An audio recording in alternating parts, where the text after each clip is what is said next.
The Vaxee XE Wireless. This is a mouse I really wanted to love, but the TLDR is the 4K implementation, perfect. Build quality, perfect. I really love the clicks on this thing. The shape is just a little bit awkward, and it's a little too heavy for this kind of shape. So I kind of just can't get behind this mouse. But let's talk about that. Let's start off with what you probably already know about Vaxee products. The build quality is basically perfect. This thing is built like a tank. No problems there.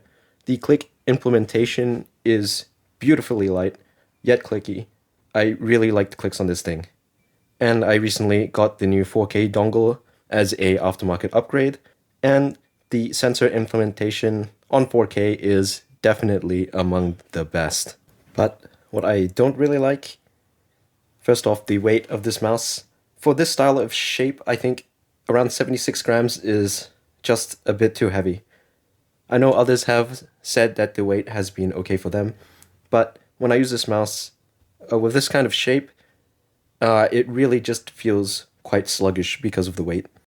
While I can get a good grip on the mouse, the weight at times sort of makes it hard to pick up and move around sometimes, and I definitely notice the weight compared to a 60-gram mouse like the GPX or the Viper V2 Pro. But the most important thing about the mouse, the shape, I really thought that I would love this shape. The low front button height and the flatter back reminiscent of a FK2 shape. I thought this would be a mouse that I would really like, but when I actually got it in hand, I was looking for something else. The sides of the mouse, while flat, do have a slight groove that I think is way too far back. I definitely prefer something like the Viper V2 Pro where the curve is actually towards the center of the mouse under the buttons. I feel like this groove here kind of directs my thumb to have a very aggressive grip, but then I am a little too far back up on the triggers, and it kind of gives a really unstable click feeling when I play the mouse like this. The mouse is also surprisingly wide for me at around 61 millimeters. I thought it wouldn't make that much of a difference, but I definitely prefer something the width of around a GPX, which is a bit thinner, but of course your mileage may vary. You might prefer a wider mouse like this.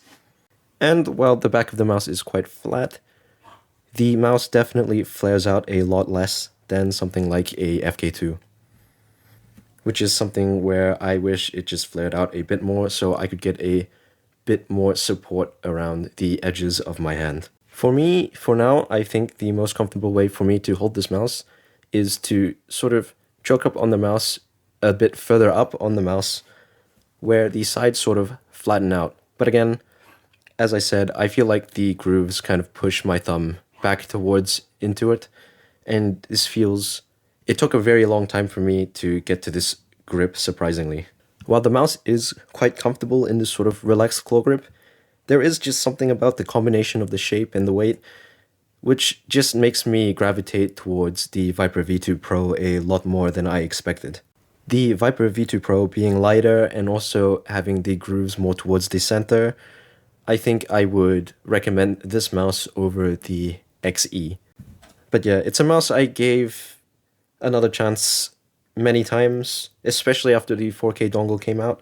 I still really like Vaxee's build quality, Vaxee's sensor implementation, how their clicks feel, but I just can't get behind this mouse. And with Vaxee mice not being the easiest mice to get a hold of, if you know someone with a Vaxee XE and you're planning to purchase one of these things, I would definitely recommend trying to get one of these in hand before you make a decision.